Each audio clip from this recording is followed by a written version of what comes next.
Sou Ana Carolina Fadenheimer, eu sou nutricionista e atualmente sou professora da Universidade do Estado do Rio de Janeiro. Eu sou membro do Núcleo Nacional da Aliança pela Alimentação Adequada e Saudável e eu trabalho com assuntos com relação à obesidade, prevenção da obesidade, ambientes alimentares e como é que isso pode interferir positivamente ou negativamente na vida das pessoas.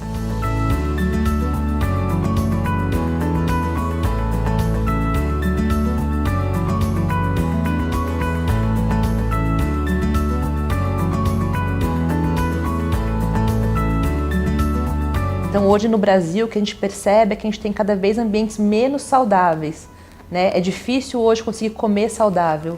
Se a sua programação no dia é comer alimentos mais saudáveis, é uma maratona quase. Você tem que se programar antes de sair de casa, pensar na sua rotina, como é que isso vai ser, o trabalho, se você vai ter que ir para mais lugares, trabalhar num lugar, se tem um lugar, tem um restaurante que seja com preço adequado.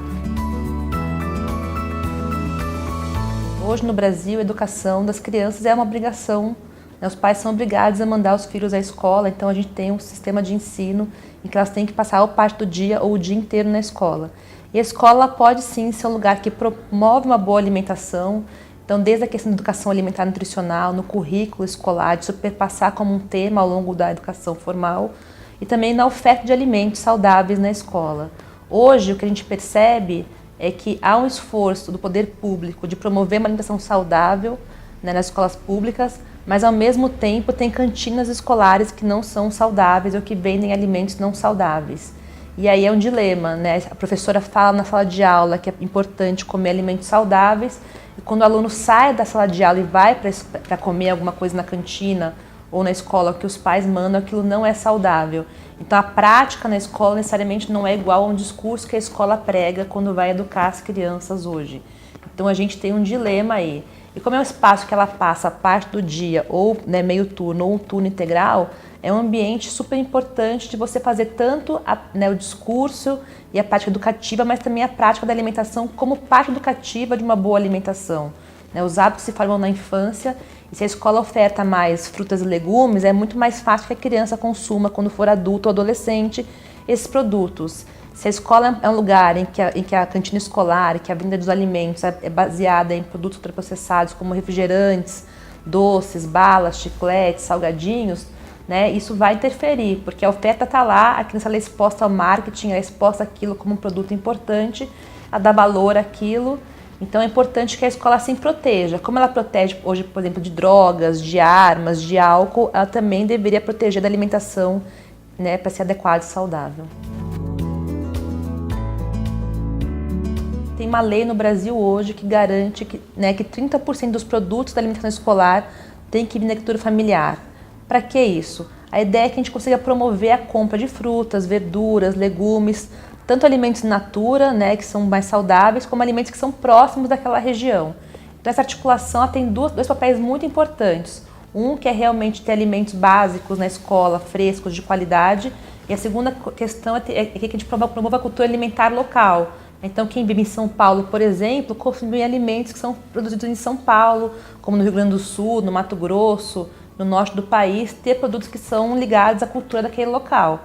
Se fosse no norte, por exemplo, podia ter açaí na alimentação escolar, que é um produto da região norte, que ele é saudável, que ele faz parte daquela cultura.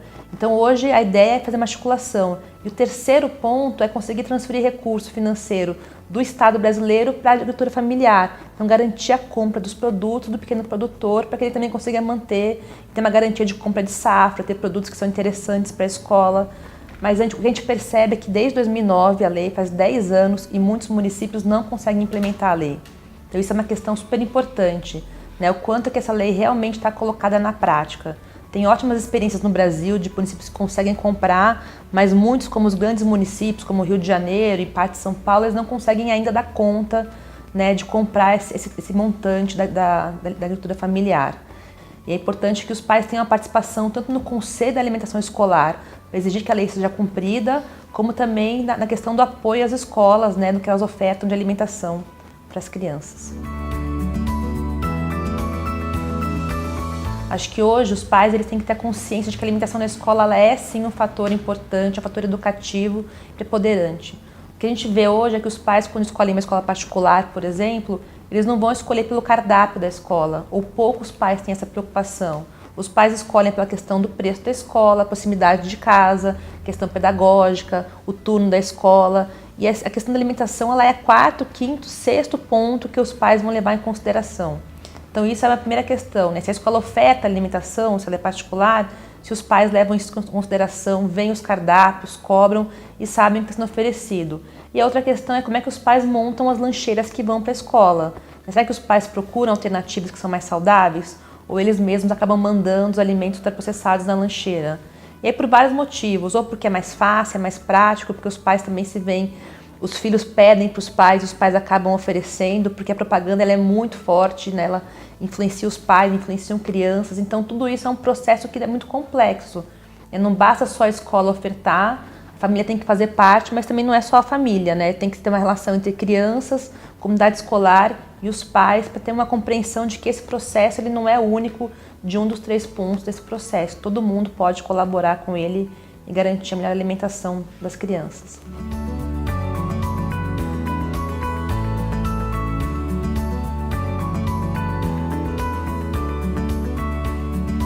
Hoje, né, se a gente for numa escola, em qualquer cidade do Brasil, né, escolher uma escola, provavelmente grande parte dos produtos dessa escola vão ser alimentos ultraprocessados, refrigerantes, salgadinhos, biscoitos, balas. E além da venda dos produtos, também tem propaganda desses produtos. É comum, por exemplo, hoje o comodato entre a fábrica de refrigerante, a geladeira da escola e os produtos que se vendem. Então, assim, quem hoje, em primeiro lugar, tem interesse com isso são as indústrias. Além de vender o produto na escola, eles captam o consumidor desde a primeira infância. Aquele produto que você consome desde quando você é muito pequeno, ele faz parte da sua vida, aquela marca de refrigerante, marca de biscoito, marca de salgadinho, ela está te acompanhando ao longo da vida. Então, assim, a primeira questão é a questão da indústria. Ela deveria já dizer que aquele espaço não é para ela vender seus produtos, mas ela é a primeira que coloca ele, tanto com displays, né, de produtos nas cantinas escolares, geladeiras. E o segundo ponto importante também é quando ela vai ofertar eventos científicos, eventos culturais, eventos esportivos na escola, também falando que é uma ação de educação, mas é uma ação de marketing. É muito comum ter a copa de tal refrigerante ou ter uma gincana de um suco em pó que vai ajudar a reformar a quadra da escola. E os pais veem com bons olhos, né? Que pais que não querem uma escola com uma quadra reformada, que pais que não querem na escola um festival de música para os seus filhos, teatro, cultura, lazer, mas isso vem travestido sempre de uma marca, de um personagem. Então a ideia é você captar desde a infância aquela criança para ser um consumidor que faça adesão à sua marca, né, e seja um consumidor que vá lá consumir isso no futuro e levar para casa os produtos, né? Então fala, pai, mãe, né, vó, consumir isso na escola, então eles reformaram a quadra da escola. Eles são uma boa empresa, é como se eles limpassem o nome deles, fazendo uma ação educativa dentro da escola. Juntando o que a gente tem, o marketing na escola, as propagandas e a venda dos produtos, a criança não tem como fugir muito desses produtos, dos seus personagens, da sua venda. Além do mais, eles são super saborosos, super palatáveis, fáceis de comer, vem no pacote, né, para a mãe colocar na lancheira uma caixinha de suco, um pacotinho de bolo. Isso também é muito fácil, ela vai lá, compra tudo de uma vez ao longo do mês e distribui ao longo do ano, assim. Então, isso tudo junta e faz com que o pacote seja dificilmente vencido por uma família comum que não entende a dificuldade, quais são os impactos disso para a criança. A gente tem vários municípios hoje no Brasil que proíbem a venda desses produtos em escolas privadas e públicas e hoje a barreira está fora da escola. Como é que a gente limita um raio de ação para que os ambulantes não vendam esses produtos ou então que eles vendam produtos que sejam saudáveis para as crianças? Como é que eles podem fazer a mudança do que eles ofertam para as crianças na escola, né? Um pipoqueiro ele é muito menos deletério do que um vendedor que vende, por exemplo, salgadinho de pacote pronto, bala, refrigerante, chiclete.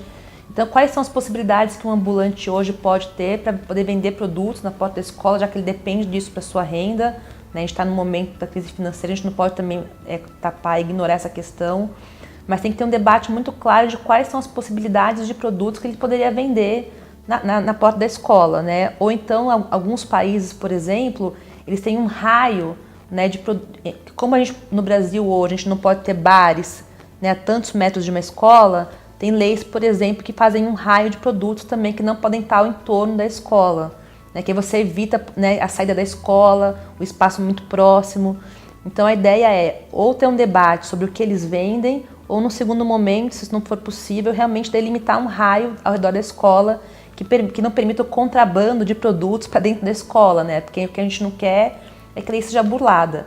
E além do vendedor, assim, eu também já vi algumas experiências em alguns lugares, né, também como no DF, aqui lá em Brasília, em que o governo fez uma lei que proibia, né, alimentos nas cantinas, mas os pais mandavam na lancheira, que aí é uma segunda questão. É um debate também com a comunidade, né, com os pais, com as famílias, de qual a importância desse hábito. A ideia é que a gente consiga proteger, pelo menos de segunda a sexta, né, do turno que a criança fica na escola, aquela exposição o tempo todo. E fora da escola, né, aí ele vai ser exposto e tem que ter outras ações para poder evitar isso, assim. As leis brasileiras, elas definem que a educação alimentar nutricional ela é um tema transversal no currículo das escolas, né, e realmente ela devia perpassar todos os conteúdos da educação escolar, da matemática, biologia, da educação física, aula de química.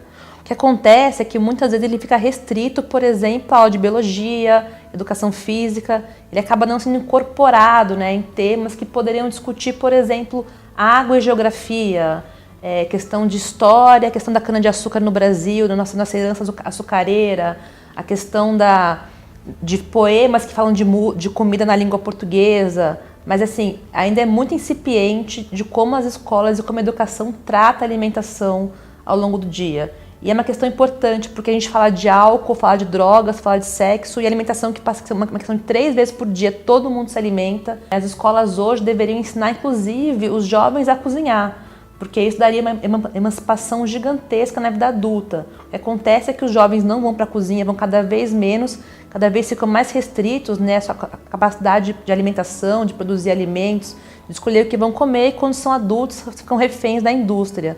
Então a escola podia tanto discutir o tema na questão dos conteúdos, das matérias de maneira prática, como cozinhar, o que cozinhar, cardápios, né, questões que podiam passar ao longo da sua alimentação, ao longo do tempo.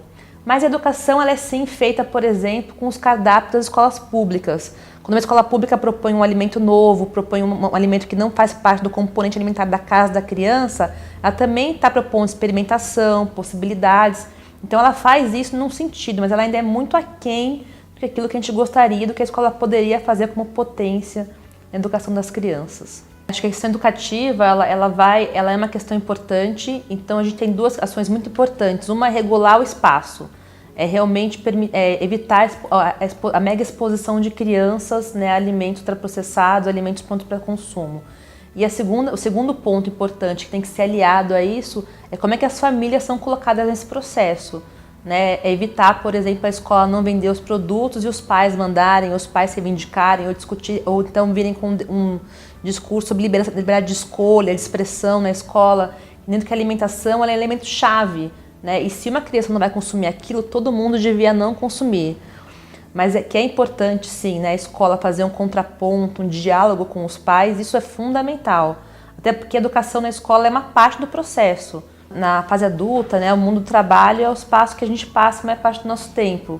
E isso vai ter impacto em também ser um espaço que adoece ou que promove saúde para a gente. Os trabalhos mais precários hoje no Brasil, por exemplo, eles não têm tempo de almoço ou têm 15 minutos para almoçar. Né? Qual a garantia de uma boa alimentação, que as pessoas vão ter um espaço, vão ter tempo de sentar, comer, fazer a sua refeição. Então tudo isso também hoje é importante a gente levar em consideração. É lógico que é mais difícil, né? A escola pode ser uma escolha familiar, né? O ambiente de trabalho às vezes não é uma escolha nossa, mas tem que sim haver um debate importante, sério, de como é que esse espaço também ajuda a uma boa alimentação. O Guia Alimentar, né, o guia atual do Brasil, ele foi publicado em 2014. E ele é um guia que trouxe muitas inovações, né? Ele tem a questão do termo do alimento ultraprocessado, que é o alimento industrializado, com componentes ricos em gordura, sal, açúcar. E o guia hoje no Brasil ele é claramente bem inovador quando ele recomenda você evitar esses alimentos no seu dia a dia. E para isso tem que ter planejamento. O maior desafio hoje do guia é ele ser difundido e conhecido. Acho que o guia ele tem 5 anos, ele ainda não é um documento que todas as pessoas conhecem. Então acho que o primeiro desafio é como é que essa informação ela chega à população, né, de uma maneira ampla, de várias maneiras.